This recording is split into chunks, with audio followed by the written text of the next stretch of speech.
إن الحمد لله نحمده ونستعينه ونستغفره ونعوذ بالله من شرور أنفسنا ومن سيئات أعمالنا من يهده الله فلا مضل له ومن يضلل فلا هادي له أشهد أن لا إله إلا الله وحده لا شريك له وأشهد أن محمدا عبده ورسوله وبعد.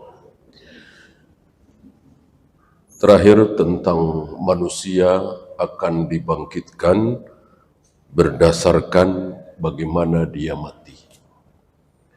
Maka kita sangat berharap supaya dimatikan saat sujud, saat baca Al-Quran, saat sedang sedekah, saat sedang mentaati orang tua, sedang mentaati suami, dan seterusnya. Berarti diapakan? Dibiasakan. Dibiasakan. Karena biasanya orang akan mati di tempat yang biasa dia lakukan. Gitu ya. Jangan sampai kita mati dalam keadaan bermaksiat. Waliyadzubillah.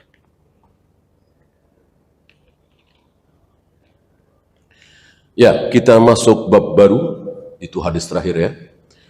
Bab baru, bab 13. Bab fi bayani kathrati turukil khair, menerangkan betapa jalan kebaikan itu banyak. Maka kita tidak boleh putus asa. Saya tidak pinter, saya tidak kaya, dengan apa saya bisa masuk surga? Enggak boleh. Badan saya sakit-sakitan, hafalan saya lemah, dengan apa saya bisa masuk surga? Enggak boleh. Ya. Kalau dunia boleh. Saya bodoh, saya miskin, hampir mustahil saya bisa jadi direktur misalnya. Saya jadi camat, jadi bupati, itu boleh. Berputus asa terhadap dunia. Adapun berputus asa terhadap kebaikan akhirat enggak boleh. Siapapun kita. Taruhlah kedua tangan buntung, kedua kaki buntung.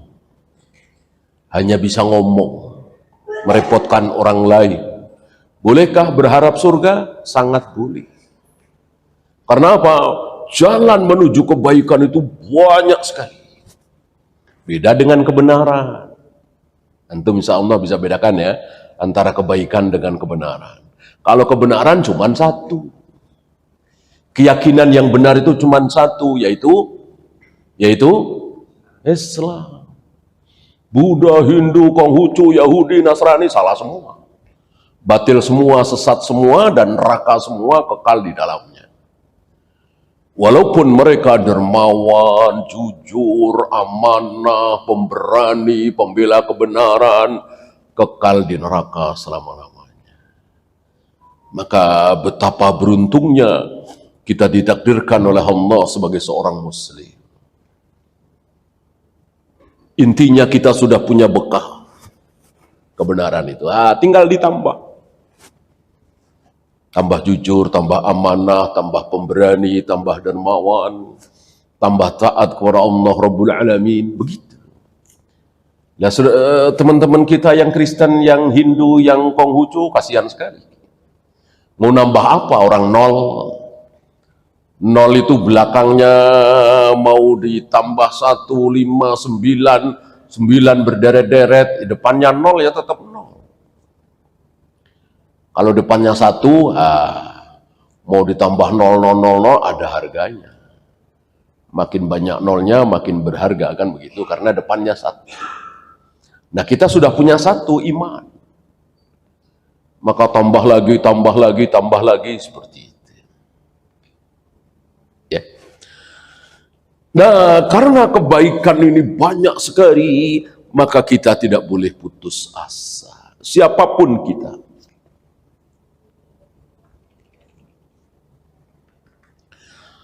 Seperti biasa, beliau bawakan beberapa ayat.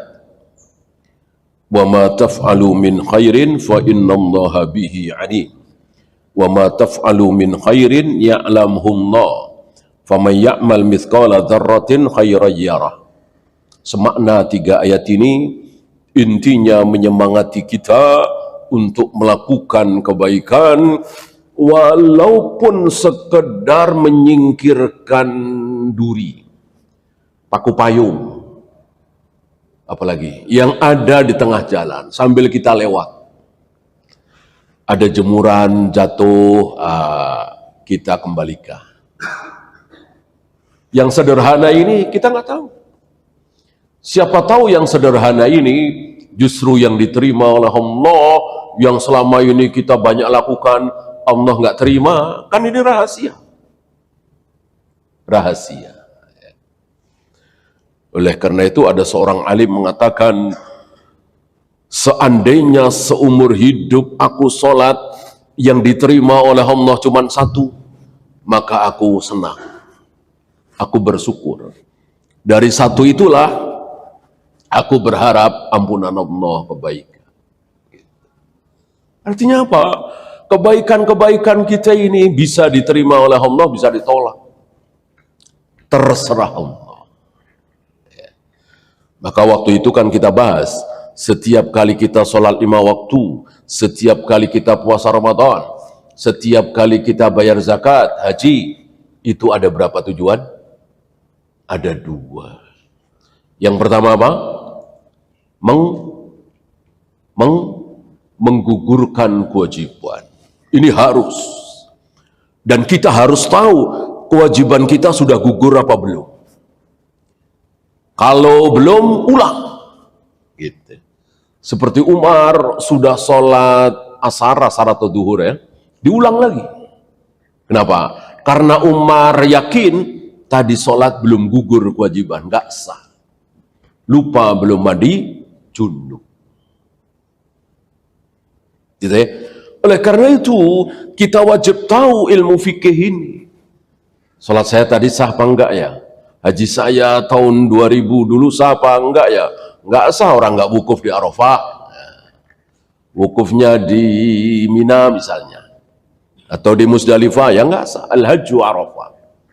Bagaimana? Ya diulang. Gitu.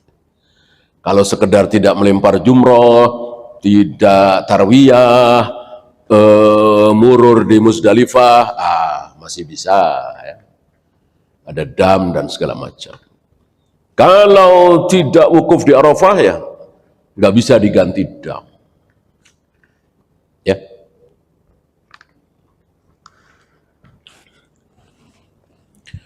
Tujuan kedua, setelah tujuan pertama yaitu menggugurkan kewajiban sah terpenuhi, ada tujuan kedua. Apa? Pahala. Pahala. Untuk tujuan kedua ini nggak ada yang tahu. Jangankan kita, Rasulullah, Nabi Ibrahim, Nabi Ismail nggak tahu. Maka setelah Nabi Ibrahim, Nabi Ismail selesai membangun Ka'bah, masih merengek, minta diterima. Rabbana taqabbal minna. Ya Allah, terimalah amal kami ini ya Allah. Kenapa?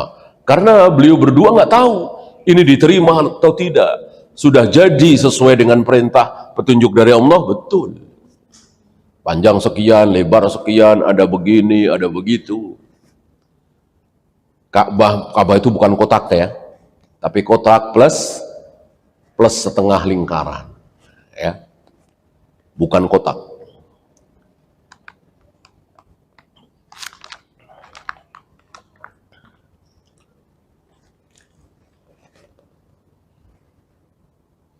Ya, kita masuk hadisnya. Hadis pertama atau hadis 117. An Abi Dzar. Abu Dzar namanya kurang begitu terkenal. Abu Dzar. Sama dengan Abu Bakar, Abu Sa'id Al-Khudri, itu namanya kurang terkenal. Lebih terkenal kunyahnya. Beda dengan Umar bin Khattab, Ali bin Abi Thalib, Utsman bin Affan, namanya yang terkenal, kunyahnya kurang terkenal. Jarang yang tahu kalau kunyah Umar adalah Abu Hafs. Jarang yang tahu kalau kunyah Ali bin Abi Thalib adalah Abu Hasan. Nah, sebaliknya, Abu Bakar jarang yang tahu namanya. Siapa nama Abu Bakar? Abdullah bin Abi Quhafa. Termasuk Abu Dar. Abu Dar kunyah yang sangat terkenal, tapi namanya kurang terkenal. Siapa? Jundub bin Junadah. Bisa Jundub, bisa Jundab. Dalam bahasa Arab, ya seperti itu ya. Karena memang tidak ada fathah, tidak ada kasroh, tidak ada dummah. Ya. Ada dummah, ada kasroh, ada fathah, itu kan akhir-akhir ini. Gitu. Dari awal di zaman Nabi, zaman tabi'in, nggak ada. Bahkan titik aja nggak ada. Kan? Pertama kali penulisan Al-Quran, titik aja nggak ada. Jadi tidak bisa dibedakan antara nun, apa sa, apa ta, jim, apa ha, apa kho, nggak tahu. Cuman karena hafalan mereka luar biasa ya nggak jadi masalah. Gitu ya. Seperti antum dokter puluhan tahun nulis obat asal-asalan, antum tahu, bisa bacanya. Karena hafal ya. Ya nggak usah jauh-jauh, bismillahirrahmanirrahim aja. Saya nulis bismillahirrahmanirrahim, saya nggak kasih titik, saya nggak kasih fathah, saya nggak kasih kasrah, saya nggak kasih tasjid, betul-betul gundulan. Antum bisa baca nggak? Saya nulis, bisa baca nggak? Bisa. Bisa. Ya saking hafalnya bismillahirrahmanirrahim. Gitu. Ya Al-Fatihah lah. Nah kira-kira begitu. Maka antum jangan kaget, mosok sih nggak ada titik, nggak ada kasroh, nggak ada dumah, mosok bisa baca? Bisa, kecil, gitu ya.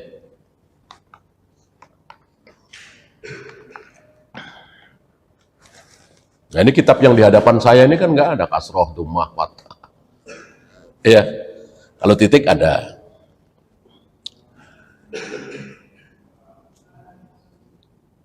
Ya Rasulullah, Abu Dar bertanya kepada Nabi, ya Rasul, ayyul a'mali afdol? Amal yang paling afdol itu apa? Amal yang paling mulia itu apa ya Rasul? Dijawab oleh Nabi, al-imanu billah, iman kepada Allah. Ini agak aneh ya. Amal itu kan sholat, puasa, zikir, tawaf, sa'i, adzan, qomat, baca Al-Quran, sodako. Iman memang kelihatan. Iman kan di hati. Kok disebut amal? Dan Abu Dar juga nggak protes. Ya Rasul, yang saya tanya amal. Iman kan nggak ada amalnya orang di hati. Ya.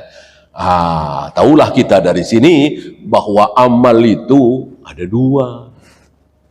Apa? Apa dan apa? Amal jawarih, amal anggota badan kita, sholat, puasa, tawaf, sa'i, zikir, baca Al-Quran, sedekah, jihad. Satu lagi amalul qulub, amal yang ada di hati. Kelihatan? Ya enggak. Ya enggak. Hanya Allah yang tahu. Aisyah, Abu Bakar, Umar, Abu Hurairah beramal yang ada di hati. Rasul tahu? Ya enggak tahu. Ya enggak tahu. Maka di kiri kanan Rasulullah banyak orang-orang munafik. Nabi enggak nuduh. Kamu munafik, kamu munafik. Enggak, orang enggak tahu. Munafik itu baca syahadat, sholat, bahkan ikut jihad. Tapi mereka kafir. Berpura-pura. Artinya tidak sampai ke hati.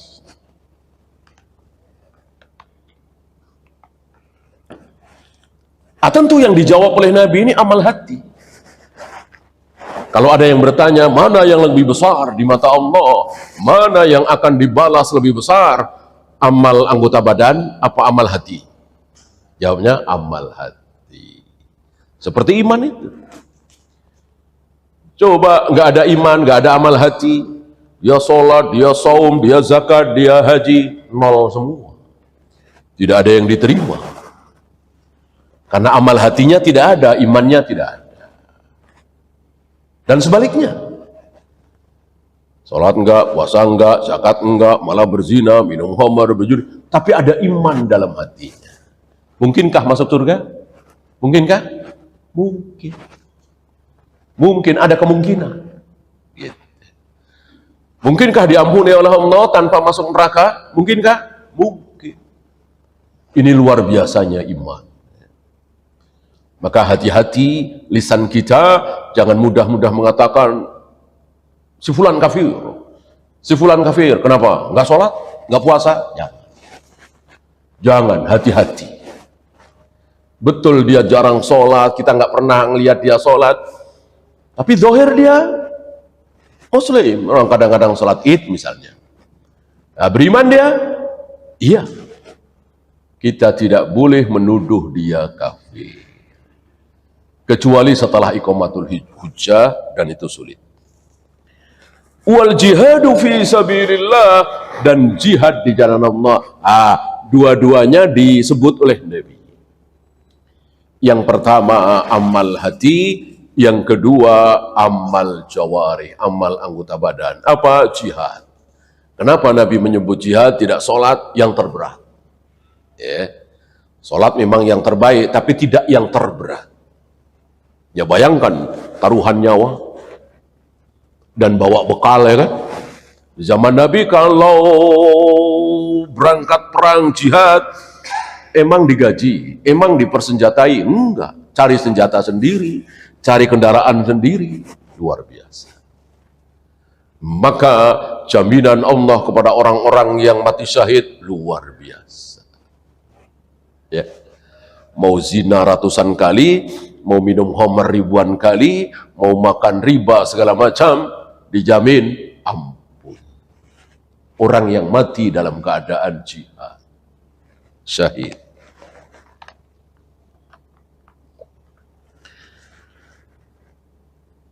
Aku bertanya lagi, Abu Dzar bertanya lagi, ayyur riqabi afdal?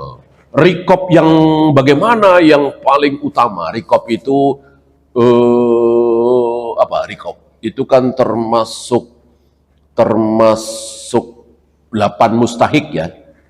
Ada amil, ada mu'allaf, ada ibnu sabil, ada riqab. Cuman sekarang ini tinggal 7. 8 asnaf yang berhak menerima zakat, sekarang tinggal 7. Riqab ini nggak ada. Apa riqab? Memerdekakan budak. Salah satu keutamaan dalam Islam adalah memerdekakan budak, karena budak itu ada. Jadi nggak benar, begitu Islam datang, seluruh bentuk perbudakan diharamkan oleh Islam. Tidak. Masih dibolehkan. Cuman kita dianjurkan untuk memerdekakan budak, begitu.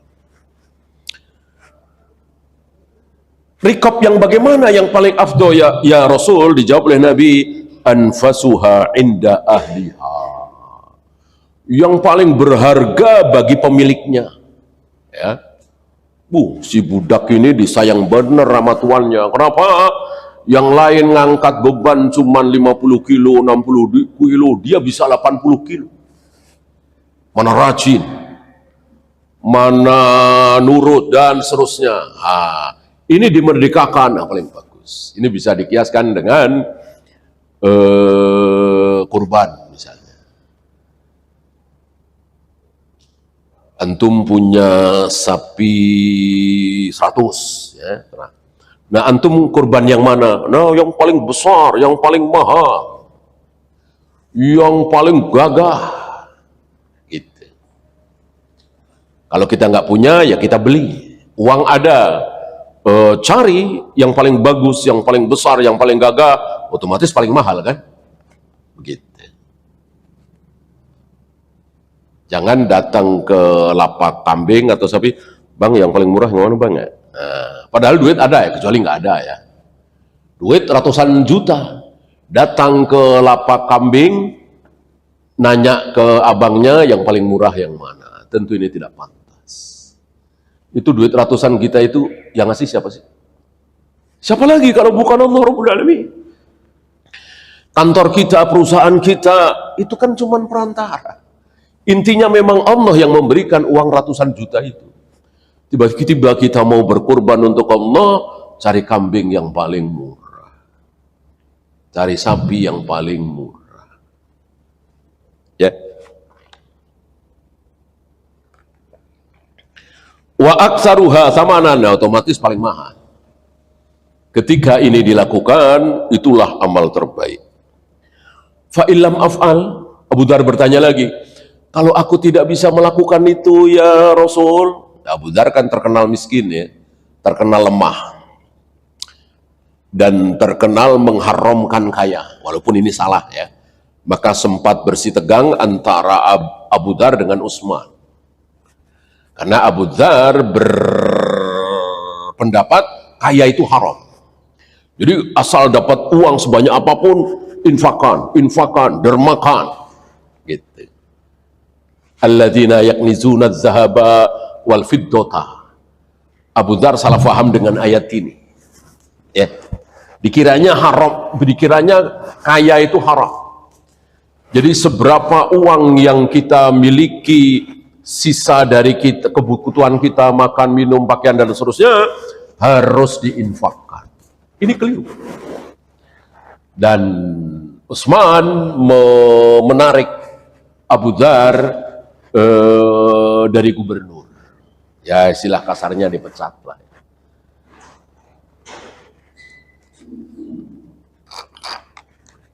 Maka ada beberapa orang Khawarij yang salah faham, mengira Abu Dzar ini benci kepada Utsman. Ya secara logika benci ya, sudah jadi gubernur dipecat. Gitu.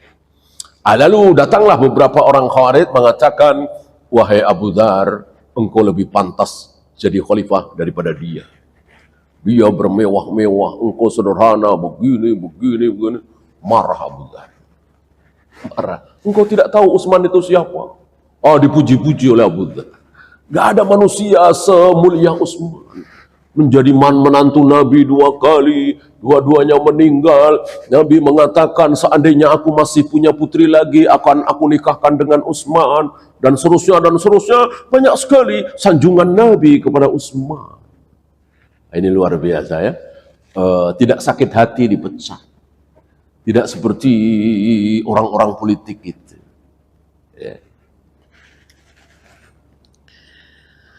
Ya Rasul, kalau aku tidak mampu melakukan itu semua, bagaimana? Nabi menjawab, tu'inu sani'an au tasna'u li ihram. Engkau membantu orang yang menolong orang miskin, ya kalau istilah kita ya udah tenaga gitu. Ada orang mau berderma, udah saya bawakan. Ada orang mau nyumbang beras untuk panti asuhan, ya udah nih saya bawakan. Karena nggak punya uang, bisanya tenaga. Hal-hal yang sepele jangan diremehkan. Karena memang bisanya seperti itu.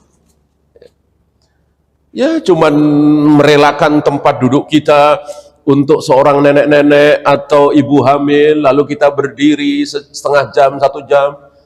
Jangan diremehkan amal ini. Ya. Ini sebuah kebaikan. Mau sedekah nggak punya uang, mau berderma nggak punya duit, ya udah dengan tenaga. Abu Dzar masih nanya lagi, ya Rasulullah, ara'aita in da'uftu an ba'dil amal, kalau mau beramal juga aku lemah. Ya gimana mau merelakan tempat duduk buat orang lain, saya sendiri lumpuh misalnya. Gimana mau bawain beras ke pantai asuhan, saya nggak bisa jalan. Ini kan udah pengen berbuat baik sebetulnya, tapi nggak sanggup. Apa kata Nabi? Jangan putus asa. takuffu syarraka anin nas. Engkau menahan keburukanmu untuk orang lain. Jangan mencaci, jangan memaki, jangan menggibah, menggunjing, jangan menyakiti. Ini pun sebuah kebaikan. Nggak bisa bantu, tenaga nggak bisa, uang apalagi. Apa yang bisa dilakukan? Jangan ada cacian, makian. Ini luar biasa ya. Islam murah sekali. Untuk jadi orang Islam yang baik, gampang sekali. Sementara ada agama, untuk jadi orang baik, itu pagi hari harus minimal 15.000. Ya, kalau nggak baik dia. Ya, beli kemenyannya, beli dupanya, beli ininya, ya minimal 15.000. Ada cerita katanya akhirnya masuk Islam, gara tetangganya tiap pagi itu cuman basuh-basuh wajah, tangan, kaki, habis itu nungging-nungging, udah selesai tanpa biaya. Nah kami minimal 15.000 untuk menyembah Tuhan kami. Akhirnya dia masuk Islam. Luar biasa, Islam murah sekali. Siapapun bisa jadi orang Islam yang baik. Ya. Maka jangan sampai udah nyumbang nggak bisa, ngasih nyumbang tenaga juga nggak bisa, malah ngerepotin, malah mencaci, memaki, nyinyir istilahnya. Jangan sampai ya. Fa innaha shadaqatum minka ala nafsika, itu sedekah. Kita tidak mencaci, kita tidak memaki, kita tidak menggunjing, itu sudah bermakna sedekah. Betapa murahnya Islam. Ya, muttafaqun alaih, hadis ini sahih riwayat Imam Bukhari dan Muslim. Sebelum kita bersoal jawab, ada 1, 2, 3, ada 8 ya, saya pilihkan saja beberapa fawaid. Yang pertama, Ra'sul amri al-imanu billah wa tauhiduhu. Pangkal kebaikan terbesar di jagat raya alam semesta ini adalah mentauhidkan Allah, beriman kepada Allah. Jadi bukan sholat, bukan jihad, bukan saum, bukan sedekah, bukan nolong orang fakir miskin, bukan. Tapi yakin bahwa Allah lah satu-satunya yang berhak disembah. Ya. Sementara kan banyak saudara-saudara kita yang mengatakan puncak kebaikan itu apa? Sedekah. Puncak kebaikan itu memberikan manfaat kepada fakir miskin. Tidak. Puncak kebaikan adalah meyakini seyakin-yakinnya bahwa Allah lah satu-satunya yang berhak disembah. Tentu satu-satunya yang memberikan rizki, menghidupkan, mematikan, membahagiakan, menyengsarakan, satu-satunya, nggak ada yang lain. Allah tidak bekerja sama dengan Jibril, Mikail, para nabi, para rasul, apalagi cuman wali, apalagi cuman ulama, apalagi cuman dukun. Nggak ada Allah bekerja sama dengan siapapun.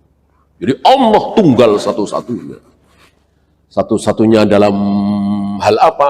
Dalam 3 perkara itu. Rububiyah, uluhiyah, dan satu lagi asma was sifat. Yang kedua, al-haddu 'alal jihad fi sabilillah. Anjuran untuk berjihad. Ya. Belum pernah ada dan tidak akan pernah ada. Islam menang, Islam jaya, Islam berwibawa, Islam menguasai dunia lewat ekonomi, lewat teknologi, lewat nggak ada, lewat satu, lewat jihad.